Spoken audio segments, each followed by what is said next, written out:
We're up to chapter 4, Mishnah number 9. Today we're going to do Mishnah number 9 and Mishnah number 10, both of them authored by the same person, Rabbi Yishmael, the son of Rabbi Yossi. Rabbi Yossi was the author of the previous Mishnah, and his son, who was also a great scholar, he is going to be the author of our two Mishnahs, Mishnah number 9 and Mishnah number 10 of chapter 4. Rabbi Yishmael ben Omer, Rabbi Yishmael, his son, says, Hachosech atzmo min adin, someone who withdraws himself from judging, someone who refrains from being a judge. Porik mimenu, he removes from himself eva, hatred, vidgazel, and robbery, vishvuas shav, and unnecessary oaths. However, v'hagas libo, someone who is overly self-confident, bahora, in rendering legal decisions, he's a shota, he's a fool, Rasha is wicked, and is arrogant. So this is the idea that we should be very hesitant, very reluctant, very reticent to try to provide judicial rulings. And if someone does that, if someone withholds from it, well, then they're avoiding all kinds of pitfalls. Whereas if someone is very confident, then they're a fool and they're wicked and they're arrogant. That's the first teaching. And the next teaching, Mishnah number 10, a very related teaching. Hu haya omer, he used to say, Al tihi dan yechidi, don't be a judge on your own. She'ein dan yechidi, ela echad. There's only one who can judge on his own, and that is the one, i.e., that is God. Val tomar kablu daiti, and you should not say, accept my view, you should not be insistent that your comrades accept your view, she'em rishayim v'lo ata, because they are permitted to do so, and you are not. So these are two teachings, both related apparently to the judiciary, and we're going to dig into it, but first let's talk a little bit about the author of this Mishnah, Rabbi Yishmael, the son of Rabbi Yossi.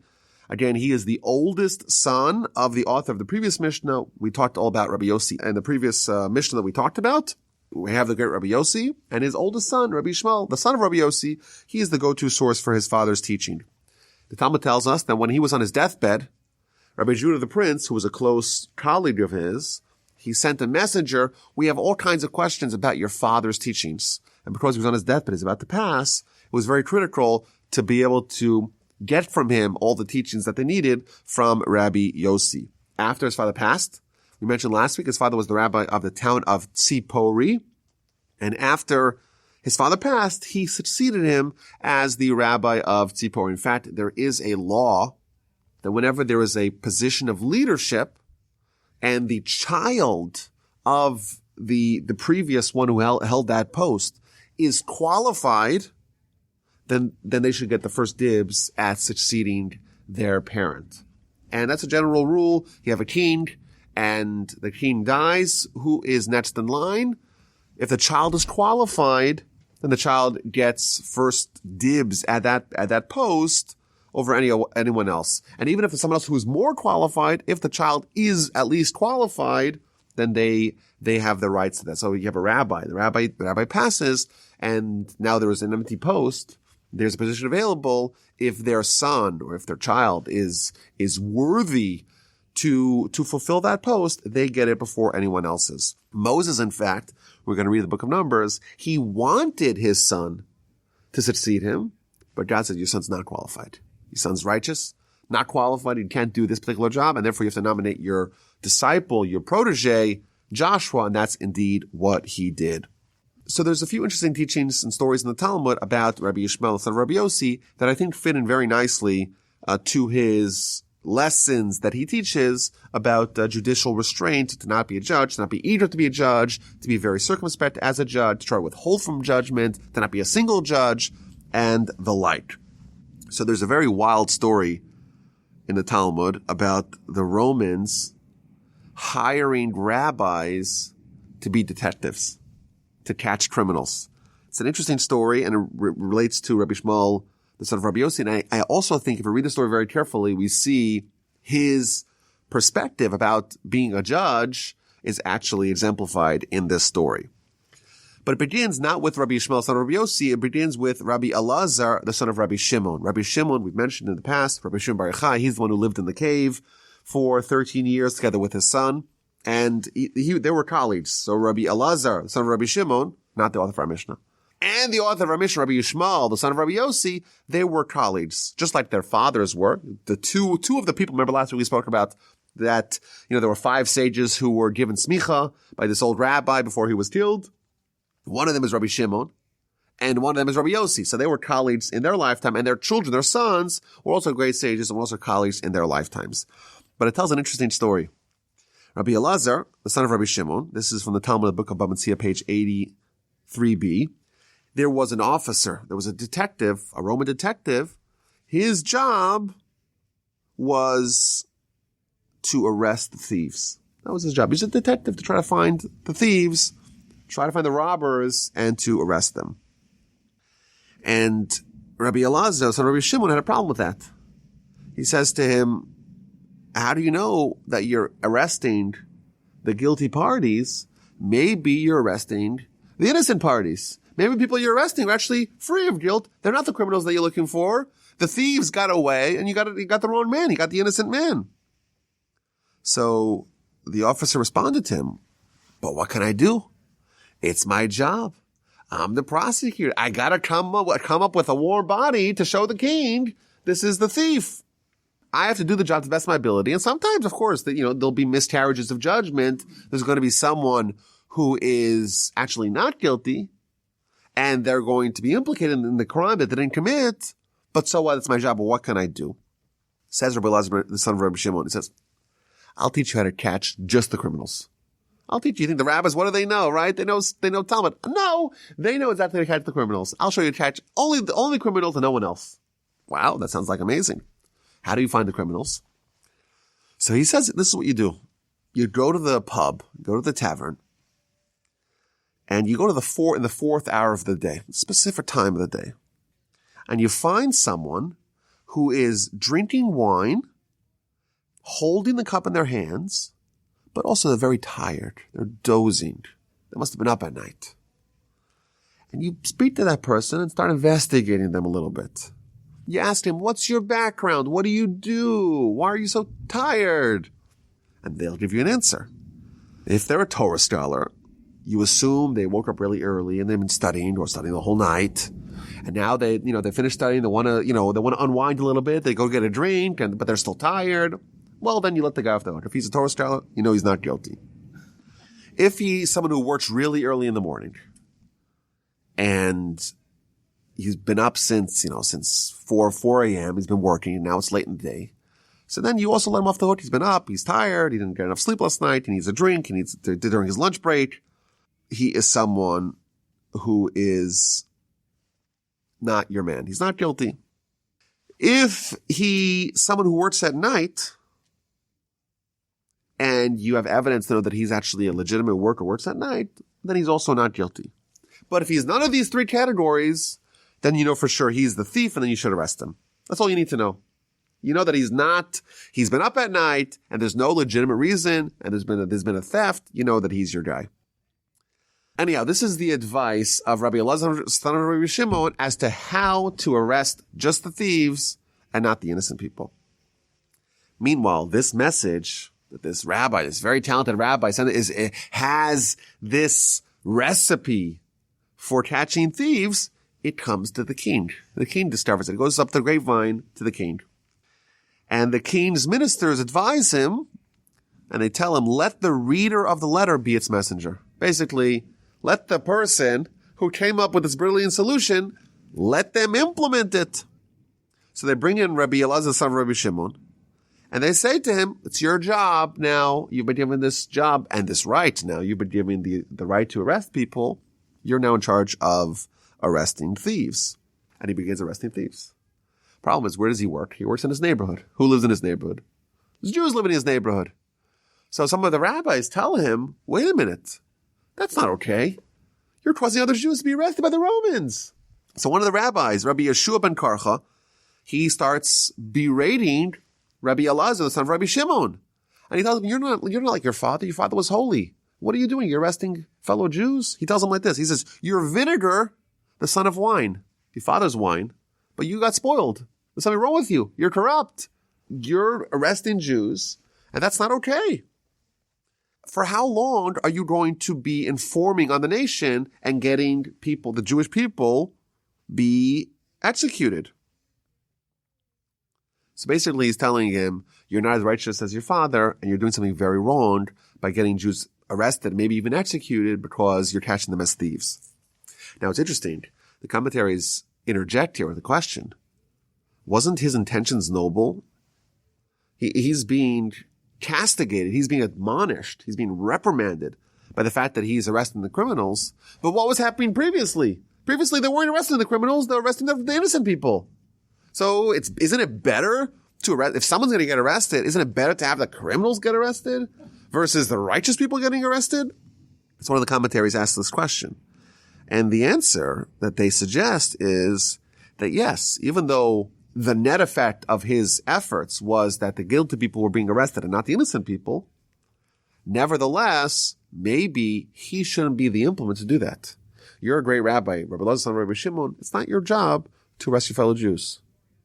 Let the Romans deal with it. Let God deal with it. You shouldn't be the one that's going to contribute towards the Jews being arrested, being imprisoned, being killed, even if they're guilty, even if they are thieves. And I think that's going to be very relevant to our Mishnah, as we shall see. Let's hold that thought for a little bit. But anyhow, we have Rabbi Shua ben Karcha coming to Rabbi Elazar ben Rabbi Shimon, and he tells him, "You're vinegar, the son of wine." So he responds, he says, "No, I don't agree with you. I'm just getting rid of thorns from the vineyard." We talked about the vineyard, which produces the wine and the vinegar. And you think that I'm corrupting the vineyard. I'm turning the wine into vinegar. No, I'm doing the opposite. I'm clearing away all the weeds and all the thorns so that the wine can actually grow better. And that's why he's justifying his behavior to arrest the criminals, the Jewish criminals, by saying these people are a bad influence on our nation. These people don't deserve to be protected by us. So Rabbi Shua ben Karcha sends a message back to him.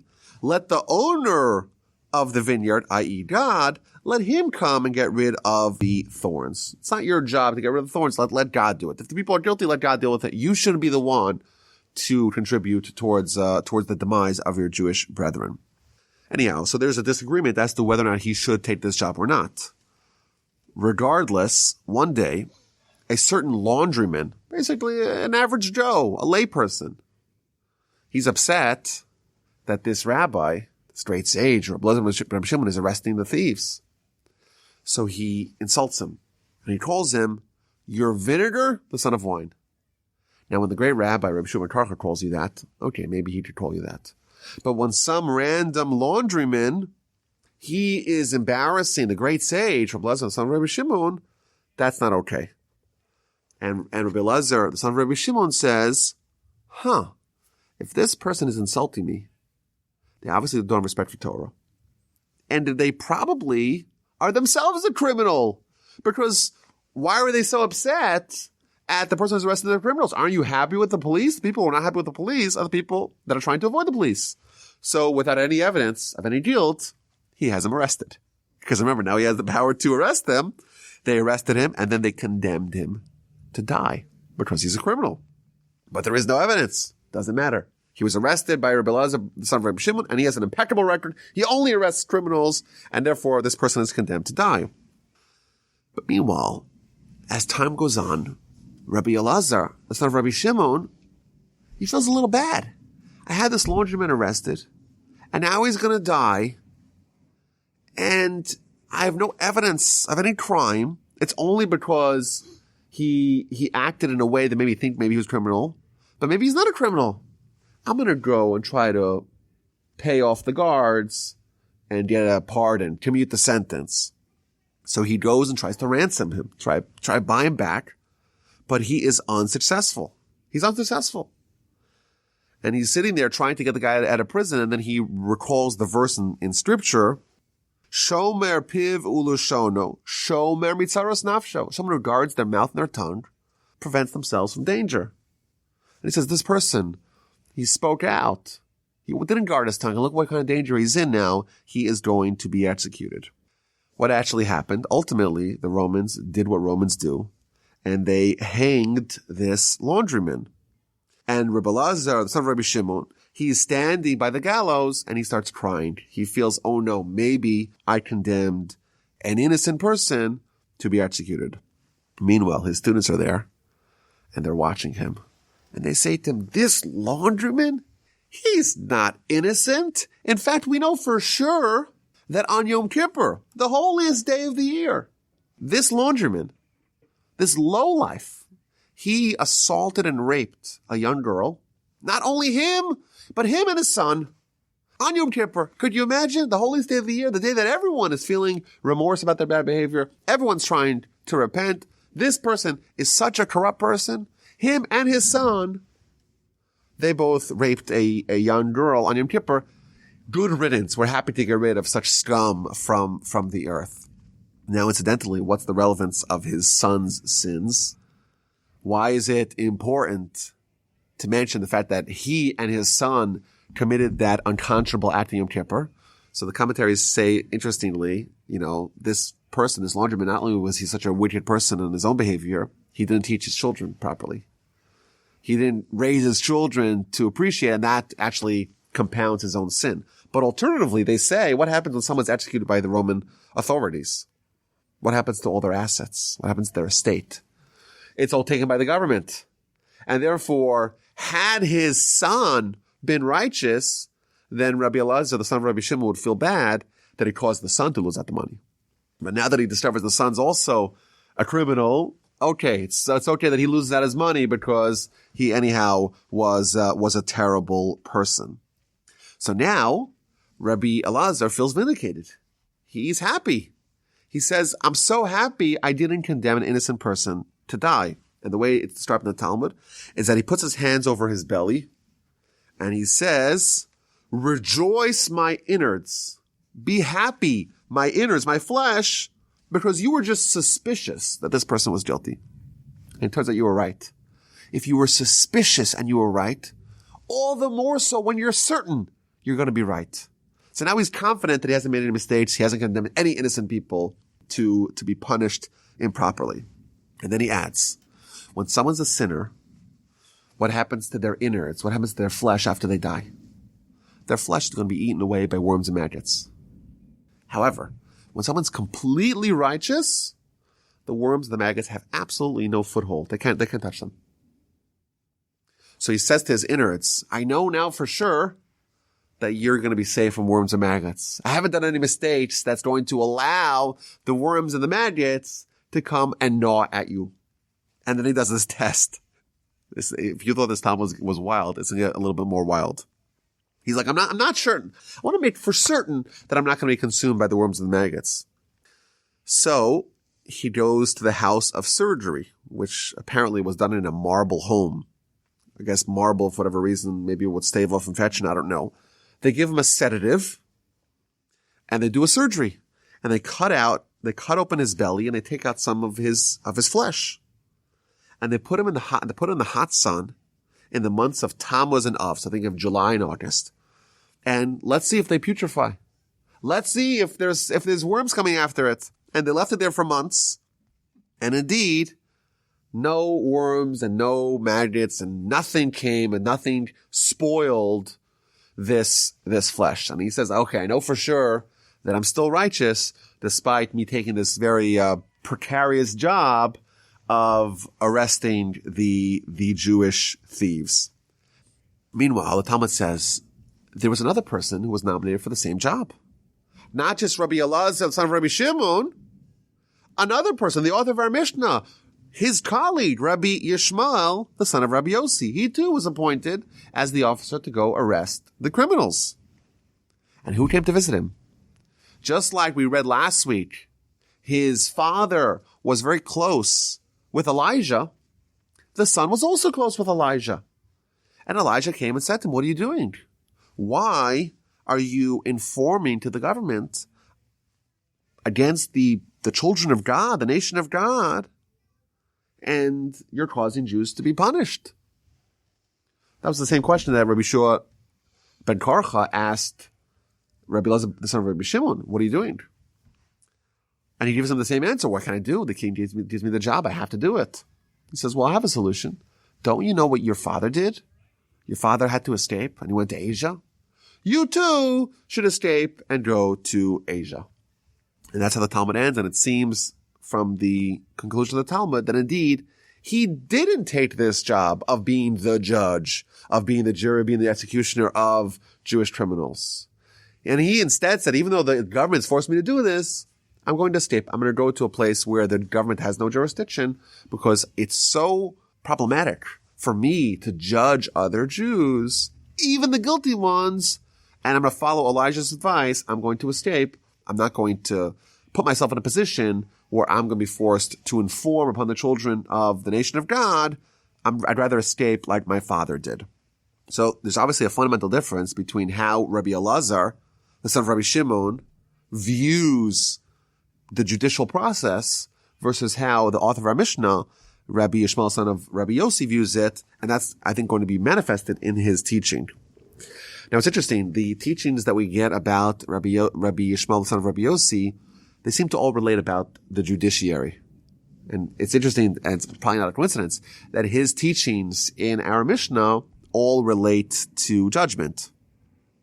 So there's one amazing story about him and his sharecropper.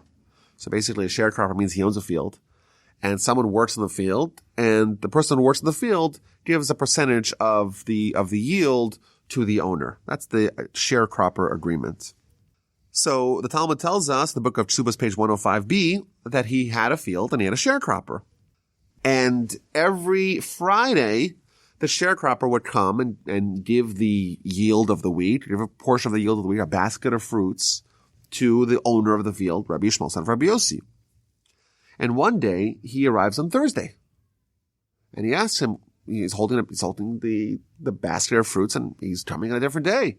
Why are you here on Thursday when you usually come on Friday? That's the question that he asks him. So he responds, well, on Thursday, the court is in session, and you, of course, are one of the judges on the court. And therefore, I have a judicial case that I want to present in front of the court. So I'm coming in on Thursday anyhow, and therefore, once I'm coming in on Thursday anyhow, I'm going to give you the basket of fruits, and I'll save myself a trip from tomorrow. That's what he tells Rabbi Yishmael, son of Rabbi Yossi. So he responds, I'm not accepting the basket of fruits from you, and I'm disqualified to preside over your case. Why? Because the Torah warns us many times that a judge is liable to be bribed. And when someone is bribed, they become partial, and they're disqualified to judge. And therefore, the sharecropper who's giving him something can't have that same day him be an impartial judge for the sharecropper. So instead, Rabbi Yishmael, son of Rabbi Yossi, says, I'm not going to preside over the case. I'm not going to be one of the three judges on the case. I'm going to sit in the audience and I'm going to listen in. And then he describes what happened to him as he was listening to the case. So they are judging him. And as he's listening in, he's like, argue like this. And he's thinking to himself, you should claim this. You should argue that. Because, of course, he's a great Torah scholar. And he's just unconsciously taking the side of the sharecropper because he feels a certain affinity towards him because he brought him the fruits. And then he's thinking about it, and he says the following thing. The people who accept bribes, their souls are going to be destroyed. Why? My sharecropper didn't actually give me anything. I said I'm refusing it. I don't want the basket this week. And let's say I would have accepted it. Whose fruits are those? Those are not a gift that he's giving to me. Those are the fruits that I legitimately own. Because, of course, I own the field. And therefore, he's supposed to pay me every week. I didn't accept it. Had I accepted it, it would have been mine. And nevertheless, I feel a certain affinity towards this sharecropper, and I'm just trying to argue a way that he should win the case. All the more so, someone who actually accepts a bribe, they become blinded and they're not capable of judging it fairly. I think it's interesting that the stories, the teachings that we get about Rabbi Yishmael, the son of Rabbi Yossi in the Talmud, both of them orient about the fact that someone should not try to be a judge and the fallibility of a human who's a judge. That we're so fickle that if someone gives you even a hint of a bribe, you're already blinded. A great sage who knows, of course, not to accept bribe and understands the Torah. And even if he would have gotten the quote-unquote bribe, it wouldn't have been a real bribe because it's his money anyhow. Still, he already felt that he was totally influenced.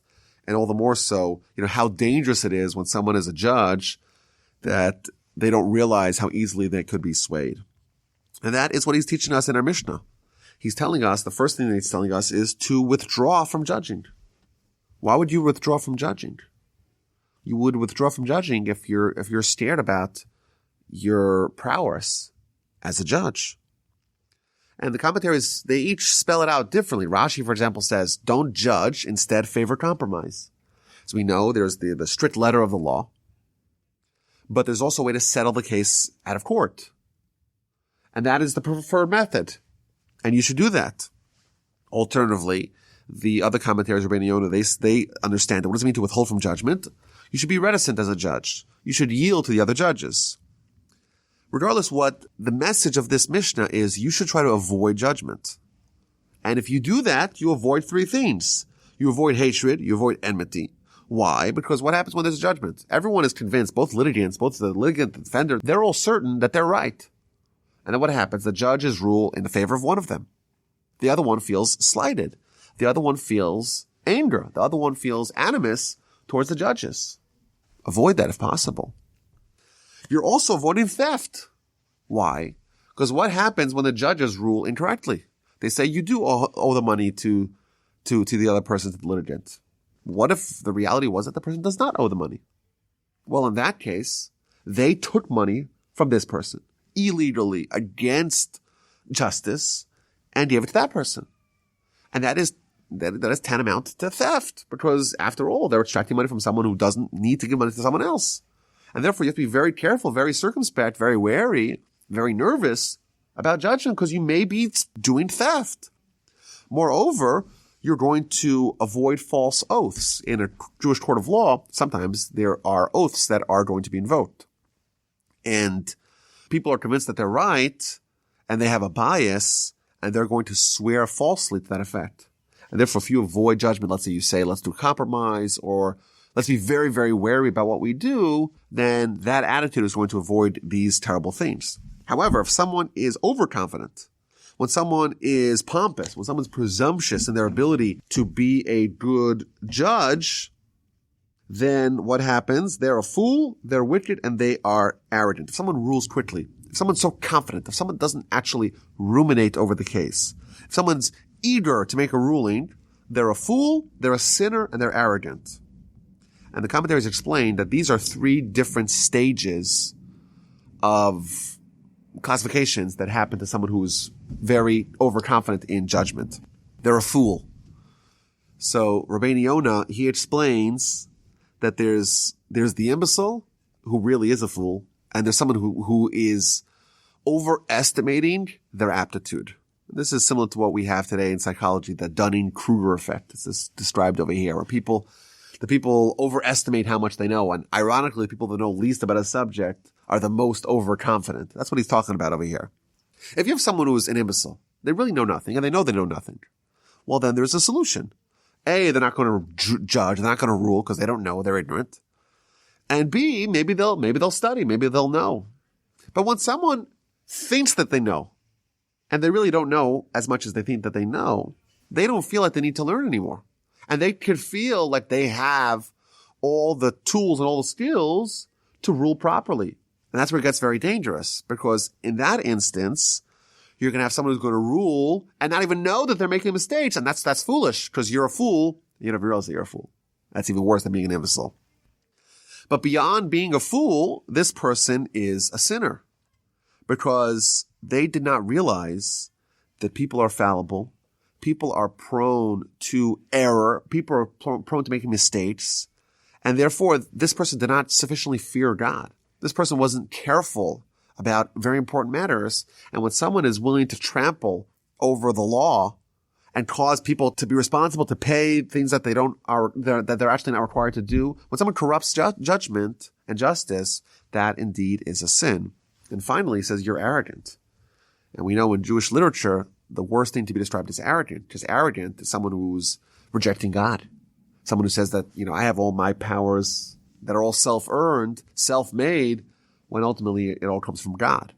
And what the Mishnah is revealing is that someone who's very quick to judge, they're actually not doing it for noble intentions. They want to show off. They want to say, hey, look how capable I am. Look, I'm able to give these these knee-jerk responses. I'm able to right away give you an answer without even processing. Look how talented I am. Hire me. Let me be your rabbi. Let me be your judge. And that, of course, is terrifying because the proper attitude the judge has to have is to be very deliberate and very circumspect and very careful with a given case to avoid ruling improperly. And when we have a judge that just wants to fire off answers, shoot from the hip, well, in the words of Rabbeinu Yonah, may God save us from people like this. And this theme extends into the next Mishnah. Don't be a judge on your own. Don't be a single judge. Try to get the input of other people. And the commentaries explain that even though normally you need to have 3 judges for any judicial process, there is a carve-out for a case where there's only one judge. If there's a total expert, then halachically a single judge can rule a case. But here is being advised to not do it. Even though you can do it, you shouldn't do it. You should be very averse to judging on your own, because really the only one that can judge on their own is really only God. And yes, there is a carve-out for someone to judge on their own if they're an expert, etc. But don't consider yourself an expert. Again, the same resistance. Don't be the one to judge other people. Try to shirk judgment. Try to avoid it. Try to get as much input as you can from other people, and to not be the one to step up and say, I'm going to judge and I'm going to judge properly. And even when you do judge, and you have a team, you have, let's say, 2 other justices with you in the court, don't insist that they accept your ruling. Don't say, accept my view, because they're permitted to their own view, and if you can't convince them on the merits, you cannot rule from authority and tell them that they are required to listen to you. And the commentaries add, suppose you're the greatest Torah scholar of the whole generation. You may justifiably feel, hey, I'm the greatest Torah scholar, accept my view. No. If you're a judge, there's other 2 judges with you, you have to listen to them. If they overrule you, if there's 2-1, you have to follow their ruling. That's the law, and don't try to insist in your ruling. Now the Maharal, he does something really interesting. He connects the previous Mishnah, the one that was authored by his father, to this Mishnah. The previous Mishnah was talking about honoring the Torah. If you honor the Torah, you yourself are honorable. What does it mean to honor the Torah? It means to realize the Torah is unfathomably deep. And when someone judges flippantly, quickly, eager to judge, happy to rule myself, when someone does that, they're not honoring Torah.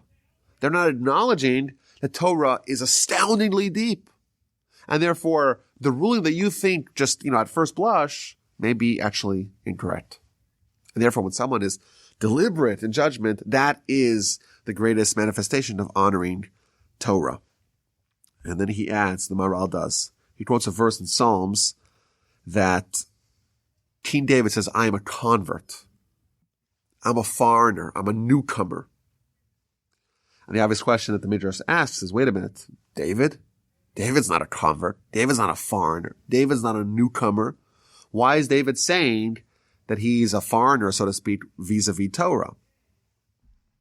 And the answer is, says the Midrash, that David, even though David was a great Torah scholar, arguably the greatest Torah scholar of his day, he was still saying, I still feel like a newcomer. There's so much Torah out there, and the amount that I know is a lot, relative terms, but vis-a-vis what Torah actually is, I feel like I'm a total outsider. I feel like I'm a total newcomer and I know nothing. And the explanation behind that is, where does the Torah come from? The Torah comes from the heavenly realms, from the heavenly spheres, it's a different dimension. It's God's wisdom. And we come from this world. And therefore, when someone studies Torah, they're crossing over into a new world. And when we stroll in Torah, we're exposing ourselves to a different world. But we have to remember that we're really newcomers. We've come from a different planet. We're aliens, so to speak, in Torah, because we don't have that necessarily built in. We are participating. We are immersing ourselves in the Torah of a different world. And we have to acknowledge that we don't know it necessarily on the innate level to be able to give these instant rulings. And therefore, it fits into this idea to not judge quickly, to not be eager to judge, to try to avoid judgment, to try to maybe favor a compromise, a settlement at a court, and certainly not the judge on your own. And even when you are together with other justices, don't insist that they accept your ruling.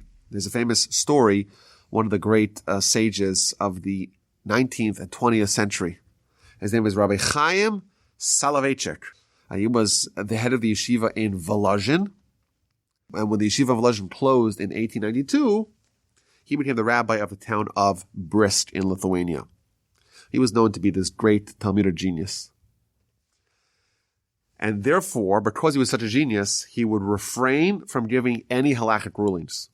Because any given case, he could find like 500 reasons why it would be okay and 500 reasons why it would not be okay. And ironically, the person who knows more Torah is someone to whom this Mishnah really resonates, because he can see so many different angles, so many different dimensions, and therefore to give a ruling, it's very difficult. So the story goes that he had a halachic query, and he wanted an answer. So he sent a letter to one of the other great rabbis, Rabbi Yitzchak Elchanan Spector, one of the great halachic authorities of the 19th century. And he says to him, I want a one-word answer. Either yes or no. That's it. Because if you're going to explain your rationale, I'm sure I could argue with your rationale. Don't explain your rationale. Just give me a one-word answer. That's it. I'll accept your ruling, but I don't want you to justify your ruling, because if you do that, I'm not going to be able to, because the Torah is, there's so much argument on either side. Just give me the ruling. I'll accept your ruling. But because I appreciate the depth, the profundity of the Torah, I'm careful that I don't want to myself be a judge. Once I'm a judge, there'll be too much confusion, and therefore I want to avoid that as best as possible. So that's the idea that we learn from Rabbi Shmuel, the son of Rabbi Yossi. It's a continuation of the same theme of the previous Mishnah. Torah is vast. Torah is infinite. And consequently, when we want to rule on matters of Torah, we have to be very, very careful that we're not neglecting to properly value Torah. We're not flippant with Torah, and we're not going to rule incorrectly and thereby become a fool, thereby be a sinner, be a thief, cause hatred. It's very dangerous. We should be very aware and very wary of that when we come to judgment.